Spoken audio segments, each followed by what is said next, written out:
Hola chavos, hoy vamos a ver espondiloartritis. Ahí están los autores y vamos a entrar de lleno a la definición. Es un grupo de enfermedades que tienen en común afectar el esqueleto axial, predominar en extremidades inferiores, afectar las entesis, que son estas uniones que ya habíamos visto a ligamentos, de los ligamentos, los músculos al hueso, la afectación ocular manifestada por uveitis y la presencia de antígeno de histocompatibilidad HLA-B27. Existe una nueva clasificación. Esta incluye la espondiloartritis axial, la radiográfica, que es la espondilitis anquilosante, y la no radiográfica. Hay otras entidades nosológicas que se pueden presentar como formas axiales y o periféricas, y estas incluyen a la artritis reactiva, a la artropatía psoriásica y a la artropatía asociada a enfermedad inflamatoria intestinal. Un último rubro lo compone la espondiloartritis periférica no asociada, que conocemos como espondiloartritis indiferenciada. Propiamente vamos a hablar de la espondilitis anquilosante, que es la que más nos interesa desde el punto de vista clínico. Abordaremos la definición, la epidemiología, lo clínico, lo físico, los estudios de laboratorio de imagen, el diagnóstico y el tratamiento. Espóndilo quiere decir vértebra, itis, inflamación de la vértebra, y anquilosis o anquilo. Recuerden aquel monstruo que es el anquilosaurio, que se hacía de esta manera. Y las articulaciones, sobre todo del esqueleto axial, se inflaman, y esto va a llevar con el tiempo a que se fusionen los cuerpos vertebrales.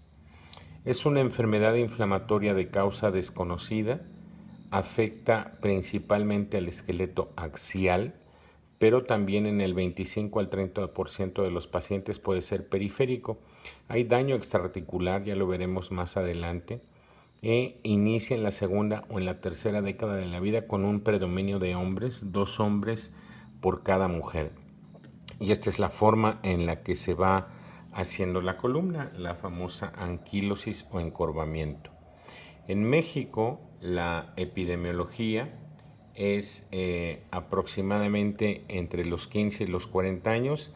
Aquí se afectan 5 hombres por cada mujer, y esta es la prevalencia con la que se encuentra de 0.9% en la población en general. Más común en caucásicos, una estrecha relación con el antígeno de histocompatibilidad HLA-B27, y se le debe de considerar una enfermedad autoinmune, progresiva, sistémica, inflamatoria y por lo tanto incapacitante. La lesión fundamental es la entesis, esta inflamación del órgano anatómico que ya les mencioné previamente. Ahí está la definición. Y todo comienza con una inflamación, el edema óseo, posteriormente las erosiones y la osificación. Se juntan o se hacen unos puentes óseos entre los huesos que están afectados, sobre todo a nivel de las vértebras. Las articulaciones sacroiliacas son bastante frecuentemente afectadas. Puede haber entesitis, sinovitis y edema óseo. La causa sigue siendo desconocida, aunque se le atribuye al HLA-B27. Recuerden el antígeno leucocitario humano o complejo principal de histocompatibilidad. Algunas otras moléculas como los ERAP1, aquí está lo que significa, y los receptores de interleucina 23. Hay factores inmunológicos, se pierde la tolerancia a la autoinmunidad, pero los agentes externos pueden ser las bacterias. Se ha hablado de la Shigella, de la Salmonella, y también el estrés mecánico y la microbiota intestinal tienen un papel determinante en la patogenia. El factor de necrosis tumoral alfa, y en esto se parece mucho a la artritis reumatoide, así como la interleucina 17 y la interleucina 23, forman parte de los mecanismos fisiopatogénicos, y esto es muy importante que lo recuerden porque muchos de los tratamientos están enfocados al bloqueo de esas sustancias. El dolor lumbar, la característica clínica de estos pacientes es que es un dolor que mejora con el ejercicio, a diferencia de otros dolores de tipo mecánico, que el dolor es nocturno, que el inicio es insidioso y normalmente, ya lo veremos en los criterios, inicia antes de los 45, pero más frecuentemente antes de los 40 años. No mejora con el reposo, de hecho mejora con la actividad. A estos pacientes suele dolerles la parte baja de la espalda hasta las nalgas, se irradia el dolor, se confunden muy frecuentemente con lesiones radiculares, con hernias de disco y hay dolor a la presión en las articulaciones esternocostales, en la cresta ilíaca, en los trocánteres, recuerden, al lado de los muslos y sobre todo en los talones. Son pacientes que se quejan o que van a los médicos por talalgia uni o bilateral. Sin embargo, puede haber artritis, por ejemplo, en la rodilla o en el tobillo, las articulaciones periféricas, casi siempre extremidades inferiores, y aunque existe daño a la columna cervical, esto se presenta de forma más tardía. Hay presentaciones atípicas en edad avanzada, más periféricas que axiales, pero este es un esquema en donde se ve una entesis normal y una entesis en un paciente con espondiloartritis o espondilitis anquilosante. Clínicamente así lo vemos, una inflamación de la inserción, en este caso una entesis muy famosa, muy conocida, muy representativa, que es la inserción del tendón de Aquiles. Una manifestación periférica es el aumento de volumen a nivel del receso suprapatelar de la rodilla y pueden ustedes observar una sinovitis de rodilla como manifestación de espondilitis. Cuando revisamos a estos pacientes es importante determinar qué grado de flexibilidad tienen.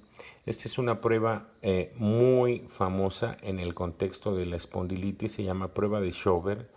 Hay una prueba de Schober original y otra modificada y consiste en marcar con una cinta el grado medido en centímetros de flexibilidad que tiene un paciente. Entonces, cuando él se flexiona, desplaza la cinta, este dedo índice mantiene la cinta en su lugar y lo que medimos son los centímetros que se han desplazado. No son maniobras diagnósticas, sino maniobras de seguimiento. Hay otras dos que veremos en la diapositiva de más adelante, así como la maniobra de Favere y la compresión sobre la articulación. Este es el Favere, que es el acrónimo de flexión, flexión, abducción, AB y rotación externa. Hacer un 4 con el pie sobre la otra rodilla, sostener esta cresta ilíaca y esto generará una presión sobre estas articulaciones posteriores, las sacroiliacas, y puede ocasionar dolor. Esta prueba se le conoce como expansión torácica. Los pacientes pueden sufrir inflamación pulmonar y disminuye la expansión torácica. Y por último, occipito pared, la distancia que hay entre el occipucio y la pared, o también hay una medida que va desde la oreja, desde el trago hasta la pared. Les recuerdo que estas son maniobras para el seguimiento y la respuesta al tratamiento. Esta es la historia natural de la enfermedad. Cuando no se hace nada, un médico tomó distintas fotos de la progresión de este paciente en estos años. Imagínense que no había tratamiento, pero al tenerlo como una historia natural, pues es lo que debemos evitar con un diagnóstico temprano. Esta es una enfermedad avanzada, generalmente es cuando no se hace nada y hay contractura en flexión de la cadera, de las rodillas y hay una incapacidad como se pueden imaginar de una forma importante. ¿Cuáles serían los factores de mal pronóstico en la espondiloartritis axial? Pues que sea hombre, que se le afecte la cadera, que la respuesta inicial antiinflamatorio sea mala o se pierda rápidamente, limitación de la movilidad y esto es muy importante, en los primeros 10 años de evolución se marca el curso o el curso que llevará la enfermedad finalmente. Factores genéticos, en este caso el HLA-B27, pero también la presencia de enfermedad en alguien más de la familia. La uveitis, el ojo rojo doloroso, no es el típico ojo de una desvelada o una irritación leve, sino que es un ojo doloroso que generalmente lleva a acudir a urgencias con el oftalmólogo. Es una uveitis anterior no granulomatosa, esa es la definición, 25 a 30% de los pacientes. Y cabe resaltar que la insuficiencia aórtica, la inflamación intestinal, la nefropatía por IgA y la amiloidosis, aunque esta es poco frecuente, también forman parte de las manifestaciones axiales o extraarticulares de la espondilitis. También hay manifestaciones neurológicas muy poco frecuentes, pero las fracturas vertebrales por osteoporosis, porque esta enfermedad causa descalcificación per se, también son causas de fracturas vertebrales. En el laboratorio no existe una prueba definitiva. Alguien podría pensar que el HLA-B27 es sinónimo de diagnóstico. No es así. Hasta 90% lo pueden presentar, pero marcadores inespecíficos de inflamación o reactantes de fase aguda como la proteína C reactiva y la sedimentación globular generalmente se encuentran elevadas. Típicamente el factor reumatoide está negativo, de hecho se considera un diagnóstico o una prueba de laboratorio de exclusión, también se les llama espondiloartropatías seronegativas porque el factor reumatoide es negativo y los anticuerpos antinucleares también suelen ser negativos. Tardíamente se puede presentar amiloidosis que casi siempre se manifiesta como proteinuria. Las articulaciones sacroiliacas deben de ser valoradas con una radiografía y encontramos distintos grados, el grado 0, el grado 1, el grado 2, el grado 3 y el grado 4. Veremos ejemplos, estos son los más leves y estos son los más graves. Ahí está la erosión, pueden hacer una captura de pantalla y observen un grado 0, muy poco daño. Estas son las sacroiliacas, observen, estas son las articulaciones sacroiliacas. Nos pasamos al siguiente grado, donde ya, digamos, la imagen que parece un río o un canal se va perdiendo en algunas partes, se va cerrando, aunque lo vemos en algunas otras. Pasamos al siguiente grado, ya hay esclerosis, ya no se ve igual, sí se ve algo de esta imagen radio lúcida que corre de un lado a otro, pero está con unas imágenes radio opacas. Esto es la famosa esclerosis subcondral, que puede ser predominante de un lado más que del otro, aunque también suele ser bilateral. Esta esclerosis ya forma puentes óseos, vamos avanzando en los grados, prácticamente estamos viendo la evolución de la enfermedad en nivel radiológico y prácticamente se ha perdido en el grado 4 el espacio articular. Solo vemos puentes óseos y a esto le conocemos radiológicamente como anquilosis. A nivel de la columna vertebral, es aquí en esta enfermedad donde solemos ver los sindesmofitos, no los confundan con osteofitos, sindesmofitos o puentes óseos, y la cuadratura de los cuerpos vertebrales. Cuando esto está muy avanzado, viene un fenómeno radiológico que se conoce como caña de bambú y la tendencia, sobre todo de las articulaciones de la columna, para fusionarse. Miren ustedes cómo primero se inflama en esta parte, después viene una reparación o un intento de reparación, pero esto termina en la osificación y estos sindesmofitos van creciendo de manera horizontal. Una diferencia con los osteofitos es que los osteofitos crecen de manera horizontal, esto es vertical, me equivoqué, esto es vertical y se junta en algún punto esto con esto y a esto se le conoce como sindesmofitos. Finalmente esto formará la caña de bambú, a diferencia de los osteofitos que son de crecimiento vertical. Ahí está el encuadramiento vertebral, la pérdida de la altura del disco y los borramientos de las esquinas. A esto se le conoce como signo de Romano y cuando esto avanza en la radiografía simple, ahí está circulado, se forman los famosos sindesmofitos, o sea, la unión de hueso de esta esquina con el hueso de la otra se junta y prácticamente en ese momento se pierde la movilidad. Aquí está el encuadramiento vertebral muy característico.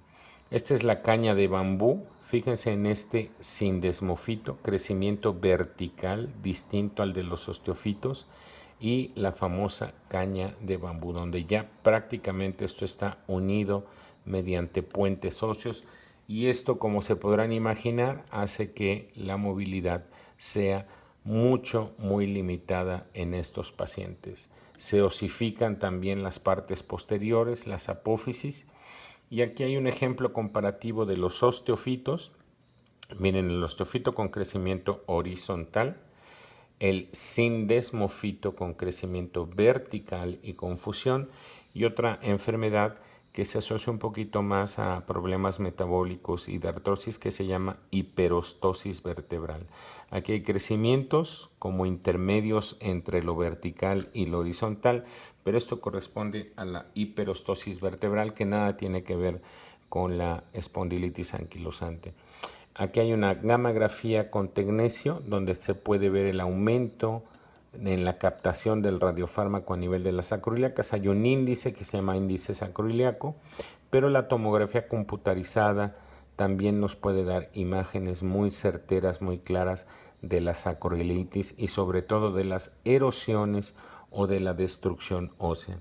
La resonancia magnética tiene una gran utilidad en espondiloartropatías porque nos permite ver el edema, estas puntas blancas que se ven en las vértebras y que veíamos como signo de romano en la radiografía, representan al edema óseo. Aquí hay una resonancia de sacroiliacas y podemos ver edema óseo, cosa que no podemos ver en la radiografía ni en la tomografía. La tomografía sirve para ver erosiones, pero la resonancia magnética puede ver edema óseo.